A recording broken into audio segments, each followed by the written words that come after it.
ಯಾವತ್ತು ಪ್ರಪಂಚದಲ್ಲಿ ವ್ಯವಹಾರ ಸರಿಯಾಗಿ ನಡೆದರೆ ನಾವು ಮಾಡುವಂತಹ ಕಾರ್ಯ ಸುಕ್ಷೇಮವಾಗಿ ನಡೆಯುತ್ತದೆ. ಅಂದ್ರೆ ಮೂರು ಮೂರ್ತಿಗಳ ಅಂತ ನೀವು ಧರ್ಮದ ಕಾರ್ಯವನ್ನು ಮಾಡುವುದಂತ ಮಾಡಬೇಕಾದವರು ನೀವು. ಸತ್ಯಲೋಕ ವಾಕ್ಯ ಅಂತ ಬ್ರಹ್ಮ ಸೃಷ್ಟಿಯ ಕಾರ್ಯವನ್ನು ಮರೆತನೆ ಅಪ್ಪ. ಅಲ್ಲ, ಯಾವುದು ಬೇಕೋ ಯಾವುದು ಬೇಡವೋ ಎನ್ನುವುದಾಗಿ ಸುಜ್ಞಾನ ಕಣ್ಣಿನಿಂದ ಅರಿತುಕೊಂಡು ಬೇಡದಂತಹ ಸಕಲ ಜೀವರಾಶಿಗಳನ್ನು ಲಯಗೊಳಿಸಬಲ್ಲಂತಹ ಹರನು ಇಂದು ಲಯದ ಕಾರ್ಯವನ್ನು ಮರೆತನೆ ಅಪ್ಪ. ನೀವು ಮಾಡುವಂತಹ ಸೃಷ್ಟಿಯ ಪಾಲನಾ ಕಾರ್ಯಕ್ಕೆ ತೊಡಕುಂಟಾಯಿತು ಎನ್ನುವುದಾಗಿ ದುಃಖದ ಛಾಯೆ ಎದ್ದು ಕಾಣುತ್ತದೆ. ಅಲ್ಲ, ಆ ವಿಚಾರವನ್ನು ಬಿಟ್ಟು ಮುಂದೆ ಬರೋಣ ಅಂತ ಆಲೋಚನೆ ಮಾಡುವಾಗ ಪ್ರಪಂಚದಲ್ಲಿ ಧರ್ಮ ಸತ್ಕರ್ಮ ಅಂದ್ರೆ ವರ್ಣಾಶ್ರಮ ಧರ್ಮ ಇರುವುದಾಗಿ ಮಾಡಿ ಹಾಕಿದವರು ನೀವೇ ಅಪ್ಪ. ಅಂತಹ ವರ್ಣಾಶ್ರಮ ಧರ್ಮ ಇಂದು ಕೆಟ್ಟು ಹೋಯಿತೆ. ಜನರು ಇಂದು ಧರ್ಮದ ದಾರಿಯನ್ನು ಬಿಟ್ಟು ಅಧರ್ಮವನ್ನೇ ತಾಂಡವನ್ನಾಡುತ್ತಾ ಇದ್ದಾರೆ. ಇದಕ್ಕೆ ಬೇಕಾಗಿ ದುಃಖವೇ?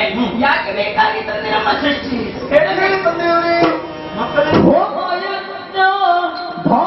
ಧರ್ಮ ನೇಮನಿಷ್ಠೆ ತ್ಯಜಿಸಿ ಜನರು ಜನಕ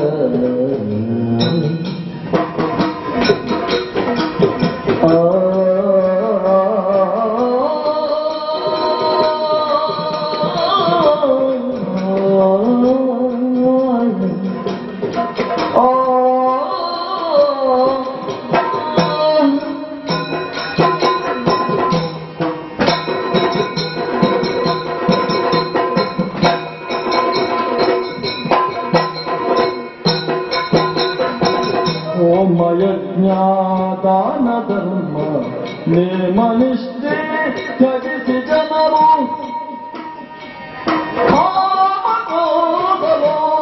ಮೋಹ ನಿರತದರ್ಯಾರಿಂದು ವ್ಯತೆಯ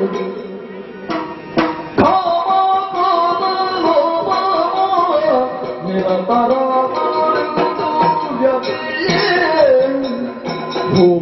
ಯಜ್ಞಾಧಾನ ಧರ್ಮ ನೇಮನಿಷ್ಠೆ ತ್ಯಜಿಸಿ ಜನರು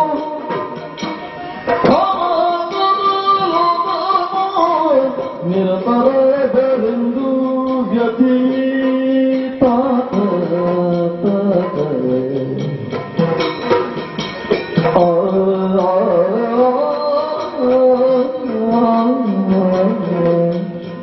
ಜನಕ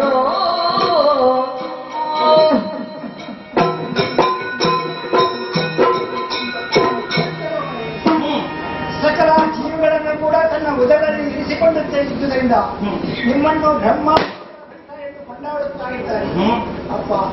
ಯಾರಿಂದಲೂ ಮಾಡುವುದಕ್ಕೆ ಅಸಾಧ್ಯವಾದಂತಹ ಕಾರ್ಯವನ್ನು ನೀವು ಮಾಡಿ ಬಂದಂತ ಕಷ್ಟವನ್ನು ಪರಿಹರಿಸುವಂತಹ ಸಾಮರ್ಥ್ಯವುಳ್ಳವರಾಗಿ ನೀವು ಮಾತ್ರ ನೀವು ಮಾಡಿದಂತಹ ಘನ ಕಾರ್ಯವನ್ನು ಮತ್ತೊಬ್ಬರಿಗೆ ಮಾಡುವುದಕ್ಕೆ ಸಾಧ್ಯ ಇಲ್ಲ.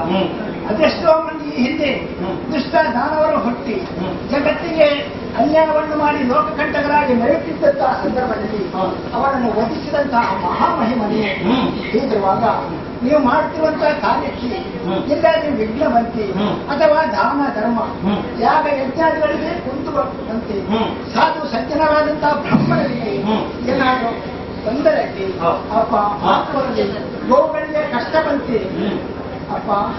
ಯಾಕೆ ನಮ್ಮ ಸೃಷ್ಟಿ ನಮ್ಮಿಂದ ಯಾವುದೋ ಒಂದು ಘನ ಕಾರ್ಯವನ್ನು ಸಾಧಿಸುವುದಕ್ಕಾಗಿ ನಮ್ಮನ್ನು ಸೃಷ್ಟಿಸಿದ್ದು ಎಷ್ಟು ಮಾತ್ರ ಸ್ಪಷ್ಟ ತಿಳಿದಕ್ಕೆ ಬಂದೆವು ನಾವು. ಆದರೆ ನಮಗೆ ಮಾಡುತ್ತಿರುವಂತಹ ಕಾರ್ಯ ಏನು, ನಮ್ಮಿಂದ ಏನಾಗಬೇಕಪ್ಪ ತಿಳಿಸಿಯಪ್ಪ. ಮಕ್ಕಳೇ ತನುಜಯರ ನುಡಿ ಕೇಳುತ್ತ ನಾನು ಜಯರ ನುಡಿ ಕೇಳುತ್ತ ಹರೆ ನುಡಿದ ವನಿತೆಯರ ಮುಗಿಸವರು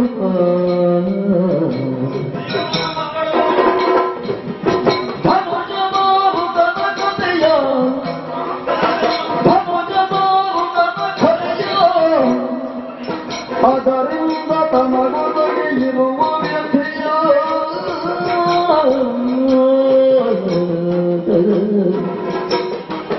ತನುಜಯರ ನುಡಿ ಕೇಳುತ್ತ ಹರೆ ನುಡಿದ ವನಿತೆಯರ ಮುಡಿಸುವರು ಹರೆ ನುಡಿದ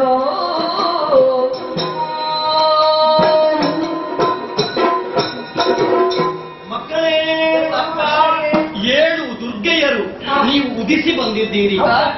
ನನ್ನನ್ನು ಕಂಡ ಒಡನೆ ನನ್ನ ಮನಸ್ಸಿನೊಳಗೆ ಅಂತರ್ಗತವಾಗಿರುವಂತಹ ವಿಚಾರಗಳನ್ನ ನೀವು ಬಲ್ಲವರಾಗಿದ್ದೀರಿ. ಅದರ ಬಗ್ಗೆ ಪ್ರಶ್ನೆಗಳ ಸುರಿಮಾಲೆಯನ್ನೇ ನನ್ನ ಎದುರು ನೀವು ಸುರಿಸಿದ್ದೀರಿ. ನಾನು ಸುಮ್ಮನೆ ದುಃಖದಿಂದಲೇ ನೀವು ಹೇಳುತ್ತಿರುವಂತಹ ಮಾತುಗಳನ್ನ ಕೇಳುತ್ತಲೇ ಇದ್ದೆ. ಮಕ್ಕಳೇ, 7 ಮಂದಿ ಸುತೆಯರು ನನಗೆ ನೀವು ನೆನೆಸಿದ್ದೀರಿ. ನಿಮ್ಮ ಪಿತನಾಗಿ ನಾನು ಈ ಸಂದರ್ಭದಲ್ಲಿ ಸಂತೋಷಪಡಬೇಕಾಗಿತ್ತು. ಈ ವಾತಾವರಣ ಸಂತೋಷಮಯ ವಾತಾವರಣ ಆಗಬೇಕಾಗಿತ್ತು. ಆದ್ರೆ ಮಕ್ಕಳೇ, ಸ್ಥಿತಿ ಆ ರೀತಿ ಇಲ್ಲ. ಇವತ್ತಿನ ಪರಿಸ್ಥಿತಿ ಆ ತರ ಇಲ್ಲ. ಏನಾಗಿದೆ? ನಡೆದ ಘಟನೆಯನ್ನ ನಿಮ್ಮ ಮುಂದೆ ನಾನು ಸವಿವರವಾಗಿ ವಿವರಿಸ್ತೇನೆ ಮಕ್ಕಳೇ. ಶೋಣಿತಾಪುರದಲ್ಲೊಬ್ಬ ರಾಕ್ಷಸನಂತೆ ದಾರಿಗಾಸುರ ಎಂಬುದಾಗಿ ಆತನ ಹೆಸರು ಉದ್ಭವಿಸಿದ ಮಕ್ಕಳೇ. ರಾಕ್ಷಸರ ಗುಣ ನಿಮಗೆ ಗೊತ್ತು. ಕತೆ ನಮಗೆ ಮಕ್ಕಳಿಗೆ ಬೇಸರ ಕತೆ ಅಲ್ಲ ಮಕ್ಕಳೇ, ನಡೆದಂತ ಘಟನೆಯನ್ನ ನಿಮ್ಮ ಮುಂದೆ ನಾನು ಹೇಳ್ತಾ ಇದ್ದೆ. ಯಾಕಂದ್ರೆ ನೀವು ಆಗದಿಂದ ಕೇಳ್ತಾ ಇದ್ದೀರಿ, ತಂದೆ ನೀವು ಯಾಕೆ ಕಣ್ಣೀರನ್ನ ಇಡ್ತಾ ಇದ್ದೀರಿ, ತಂದೆ ನೀವು ಯಾಕೆ ಕಣ್ಣೀರನ್ನ ಸುರಿಸ್ತಾ ಇದ್ದೀರಿ ಎಂಬುದಾಗಿ. ಅದಕ್ಕೆ ಮೂಲವಾದಂತಹ ಕಥೆಯನ್ನ ನಾನು ನಿಮ್ಮ ಮುಂದೆ ಹೇಳ್ತಾ ಇದ್ದೇನೆ. ಇದು ಕಥೆ ಅಂತ ಭಾವಿಸಬೇಡಿ, ನಿಮ್ಮ ಸೃಷ್ಟಿಗೆ ಕಾರಣವಾದಂತಹ ನನ್ನ ವ್ಯತ್ಯಯ ಚರಿತ್ರೆ ಇದು.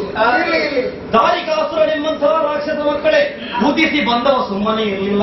ಪ್ರತಿಯೊಬ್ಬ ರಾಕ್ಷಸರಿಗೂ ಬರುವಂತಹ ಆಸೆಯು ಅವನಿಗೂ ಬಂತು. ಸ್ವರ್ಗಲೋಕವನ್ನು ಪಡಿಬೇಕು, ಸುರಗದ್ದುಗೆಯನ್ನ ಏರಬೇಕು ಎಂಬಂತಹ ಉದ್ದೇಶವನ್ನು ಇಟ್ಕೊಂಡ ಬ್ರಹ್ಮದೇವನನ್ನು ವರಮಾಡಿ ಬ್ರಹ್ಮದೇವನ ತಪಸ್ಸು ಮಾಡಿದ ನನ್ನ ಪಿತಾಮಹ ಒಳ್ಳೆಯ ವರವನ್ನು ಕೊಟ್ಟ ಮಕ್ಕಳೇ. ಒಳ್ಳೆಯ ವರವನ್ನು ಕೊಟ್ಟ. ಅಷ್ಟೇ ಅಲ್ಲ, ತನ್ನಲ್ಲಿದ್ದಂತಹ ಶ್ರೀ ಚಕ್ರವನ್ನ ಆತನ ಕೈಗೆ ಇತ್ತ. ದೇವಲೋಕಕ್ಕೆ ದಾರಿಗಾಸುರ ಮುತ್ತಿಗೆಯನ್ನು ಹಾಕಿದ. ಸುರಪಾದಿ ಸುರ ಸೈನ್ಯರನ್ನ ಸಮಸ್ತರನ್ನ ಸೋಲಿಸಿ ಓಡಿಸಿದ. ಅಷ್ಟಾದ್ರೂ ಸುಮ್ಮನೆ ಇರ್ಬೋದಿತ್ತು. ಋಷಿ ಮುನಿಗಳನ್ನ, ಮನು ಮುನಿಗಳನ್ನ, ಸಿದ್ಧಿ ಪುರುಷರನ್ನ, ಸಾಧುಗಳನ್ನ ನಿರಂತರವಾಗಿ ಶೋಷಿಸ್ತಾ ಹೋದ. ನಿರಂತರವಾಗಿ ಅವರಿಗೆ ಶಿಕ್ಷೆಯನ್ನು ಕೊಡ್ತಾ ಹೋದ. ಎಲ್ಲರೂ ಬಂದು ಪರಿಪಾಲಕನಾದಂತಹ ನನ್ನಲ್ಲಿ ಬೇಡಿಕೊಂಡ್ರು, ನಾರಾಯಣ ನನ್ನನ್ನು ರಕ್ಷಿಸು, ನಾರಾಯಣ ನನ್ನನ್ನು ರಕ್ಷಿಸು ಎಂಬುದಾಗಿ ಎಲ್ಲರೂ ಬೇಡಿಕೊಂಡ್ರು ಮಕ್ಕಳೇ. ನೀವು ಮನಸ್ಸು ಮಾಡಿದ್ರೆ ಏನಾಗಿಬಿಟ್ಟು ದಾರಿಕಾಸುರ ಯಾವ ಲೆಕ್ಕ ಹೇಳಿ?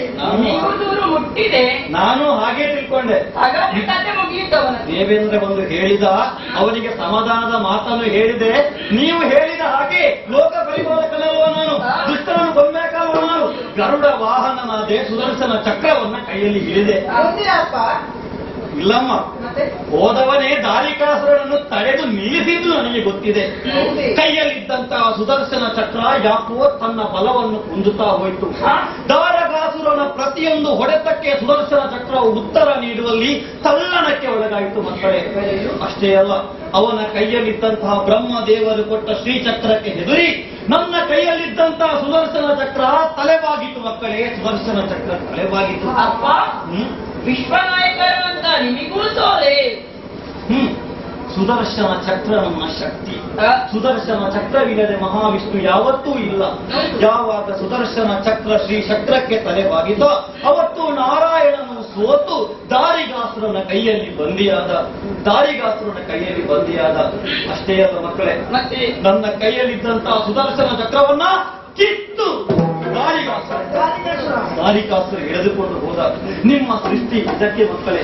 ಈ ಚಿಂತೆಯೊಂದು ನೊಂದು ದುಷ್ಟರನ್ನ ಶಿಕ್ಷಿಸಲಿಕ್ಕೆ, ಶಿಷ್ಟರನ್ನ ರಕ್ಷಿಸಲಿಕ್ಕೆ ನನಗೆ ಸಾಧ್ಯವಿಲ್ವೇ? ಲೋಕ ಪರಿಪಾಲಕ ಎಂಬುದಾದಂತಹ ಬಿರುದನ್ನು ಹೊಂದಿರುವಂತಹ ನಾರಾಯಣನಾದ ನಾನು ನನ್ನ ಬಿರುದನ್ನು ಕಳೆದುಕೊಂಡು ನನ್ನ ಶಕ್ತಿ ಸಾಮರ್ಥ್ಯವನ್ನು ಕುಗ್ಗಿಸಿಕೊಂಡನೆ ಎಂಬುದಾಗಿ ಚಿಂತೆಯಲ್ಲಿ ಇರುವಂತಹ ಸಂದರ್ಭದಲ್ಲಿ ನನ್ನ ಕಣ್ಣುಗಳಿಂದ 7 ಹನಿ ಕಣ್ಣೀರ ಹನಿ ನನ್ನ ತೊಡೆಯನ್ನು ಸೋಕಿ ಭೂಮಿಗೆ ತಾಗಿದ್ದೇ ತಡ. 7 ದುರ್ಗೆಯರು, 7 ದುರ್ಗೆಯರು ನೀವು ಜನಿಸಿದ್ರಿ ಮಕ್ಕಳೇ. 7 ದುರ್ಗೆಯರು ನೀವು ಜನಿಸಿದ್ರಿ ಮಕ್ಕಳೇ. ಈಗಾಗಲೇ ನಿಮಗೆ ದುರ್ಗಾಂಬಿಕೆ, ಭ್ರಮರಾಂಬಿಕೆ, ಭಗವತಿ ಇತ್ಯಾದಿ ಹೆಸರುಗಳನ್ನ ಇಟ್ಟಿದ್ದೇನೆ. ನಿಮ್ಮ ಜನನಕ್ಕೆ ಕಾರ್ಯವನ್ನು ತಿಳಿಸ್ತಾ ಇದ್ದೇನೆ ಮಕ್ಕಳೇ. ಇಷ್ಟೇ ಅಲ್ಲ ಮಕ್ಕಳೇ, ನಿಮ್ಮಿಂದ ಒಂದು ಮಹತ್ತರವಾದಂತಹ ಕಾರ್ಯ ನಡಿಬೇಕಾಗಿದೆ. ಇವತ್ತು ನಾನು ಸೋತು ಕೂತ್ಕೊಂಡಿದ್ದೇನೆ. ನೀವು ನನ್ನ ಮಕ್ಕಳಲ್ವಾ? ತಂದೆ ಹೇಳಿದಂತಹ ಕಾರ್ಯವನ್ನು ನೀವು ಮಾಡಬೇಕು. ದಾರಿಕಾಸುರ ಅಟ್ಟಹಾಸೆಯಿಂದ ಮೆರಿತಾ ಇದ್ದಾನೆ, ದುಷ್ಟನಾಗಿ ಮೆರಿತಾ ಇದ್ದಾನೆ, ಸಾಧು ಜನರಿಗೆ ನೋವನ್ನು ಕೊಡ್ತಾ ಇದ್ದಾನೆ. ನನ್ನ ಶ್ರೀಚಕ್ರವನ್ನು, ನನ್ನ ಸುದರ್ಶನ ಚಕ್ರವನ್ನು ಹೊತ್ತು ಒಯ್ದಿದ್ದಾನೆ. ಮಕ್ಕಳೇ, ನಿಮ್ಮಿಂದ ಒಂದು ಕಾರ್ಯ ಆಗಬೇಕು. ನೀವು ಹೋಗ್ಬೇಕು. ಎಲ್ಲಿಗೆ ಹೋಗ್ಬೋದು? ಯಾಕಂತ ಹೇಳಿದ್ರೆ ದಾರಿಕಾಸುರನ್ನು ಕೊಲ್ಲೋದಕ್ಕೆ ಇಷ್ಟು ಮಂದಿ ಬೇಕಾಗಿಲ್ಲ. ನಿಮ್ಮ ಮಕ್ಕಳು ನಾವು ಕ್ಷಣ ಮಾತ್ರ ಬೂದಿ ಮಾಡ್ತೇವೆ. ಇಲ್ಲ, ಆ ರೀತಿ ಶಕ್ತಿ ಇಲ್ಲ. ದಾರಿಗಾಸುರನಿಗೆ ಪ್ರಬಲವಾದಂತಹ ಬಲದ ಗರ್ವವಿದೆ. ಯಾರನ್ನೇ ಆದರೂ ಕ್ಷಣ ಮಾತ್ರದಲ್ಲಿ ಸೋಲಿಸುವಂತಹ ಶಕ್ತಿ ಅವನ ಹತ್ರ ಶ್ರೀಚಕ್ರದಲ್ಲಿದೆ. ನಿರಂತರವಾಗಿ ಶ್ರೀಚಕ್ರವನ್ನ ಪೂಜೆ ಮಾಡ್ತಾ ಇದ್ದಾನೆ. ಜಪ ತಪ ನಿರತನಾಗಿ ಪ್ರತಿನಿತ್ಯ ಶ್ರೀಚಕ್ರಕ್ಕೆ ಅಭಿಷೇಕಾದಿ ಪೂಜೆಗಳನ್ನು ಮಾಡ್ತಾ ಇದ್ದಾನೆ. ಅವನ ಪೂಜೆಯನ್ನು ತಪ್ಪಿಸಬೇಕು, ಅವನ ಜ್ಞಾನವನ್ನು ತಪ್ಪಿಸಬೇಕು. ಶ್ರೀಚಕ್ರಕ್ಕೆ ಅವನು ನಿರಂತರವಾಗಿ ಪ್ರತಿದಿನ ಮಾಡ್ತಾ ಇದ್ದಾನಲ್ಲ ಸೇವೆಯನ್ನು, ಅದನ್ನು ತಪ್ಪಿಸಬೇಕು. ಶ್ರೀಚಕ್ರವೇ ಅವನ ಹತ್ರ ಮುನಿಸುವಾಗಿ ಮಾಡಬೇಕು. ಜೊತೆಗೆ ಅವನನ್ನು ಕೊಂದು ನಮ್ಮ ಕೈಯಲ್ಲಿದ್ದಂತಹ ಸುದರ್ಶನ ಚಕ್ರವನ್ನ ಮತ್ತೆ ದಯಪಾಲಿಸಬೇಕು. ಮಕ್ಕಳೇ, ನೀವು ಮತ್ತೆ ದಯಪಾಲಿಸಬೇಕು. ನಾವು ಹೀಗೆ ಹೋಗುದೇನೋ? ಹೀಗೆ ಹೋಗುವುದಲ್ಲ, ನಿಮಗೆ ಒಂದೊಂದು ಆಯುಧಗಳನ್ನ ನಾನು ದಯಪಾಲಿಸ್ತೇನೆ. ಯಾರಿಗೆ ಯಾವುದು? ದುರ್ಗಾಂಬಿಕೆಯಾದಂತಹ ನನಗೆ ಖಡ್ಗವನ್ನು ದಯಪಾಲಿಸ್ತಾ ಇದ್ದೇನೆ. ಇದರೊಂದಿಗೆ ಆದಿಶಕ್ತಿಯಾತ್ಮಕವಾದಂತಹ ತ್ರಿಶೂಲವನ್ನು ಕೂಡ ಸಮರ ಸಿದ್ಧತೆಯಲ್ಲಿ ನಿನಗೆ ನಾನು ಒದಗಿಸಲಿದ್ದೇನೆ. ಮಕ್ಕಳೇ, ಅಷ್ಟೇ ಅಲ್ಲ, ಪ್ರತಿಯೊಬ್ಬರಿಗೂ ಒಂದೊಂದು ಆಯುಧಗಳನ್ನು ಕೊಡ್ತಾ ಇದ್ದೇನೆ. ಭಗವತಿ ಅನ್ನಪೂರ್ಣೇಶ್ವರಿ, ನೀವೆಲ್ಲರೂ ಆಯುಧಗಳನ್ನು ಪಡ್ಕೊಳ್ಳಿ. ದುಷ್ಟನಾದಂತಹ ಅಸುರನಾದಂತಹ ದಾರಿಗಾಸುರ ನೀವು ನಾಶ ಮಾಡಬೇಕು. ದುಷ್ಟನ ಸಂಹಾರ ಆಗ್ಬೇಕು, ಜಗತ್ತಿಗೆ ರಕ್ಷಣೆ ಆಗ್ಬೇಕು, ಶಿಷ್ಟರ ಪರಿಪಾಲನೆ ಆಗ್ಬೇಕು. ಅದಕ್ಕಾಗಿ ನೀವೆಲ್ಲರೂ ತೆರಳಬೇಕು ಮಕ್ಕಳೇ. ನಿಮಗೆ ಶುಭವಾಗಲಿ.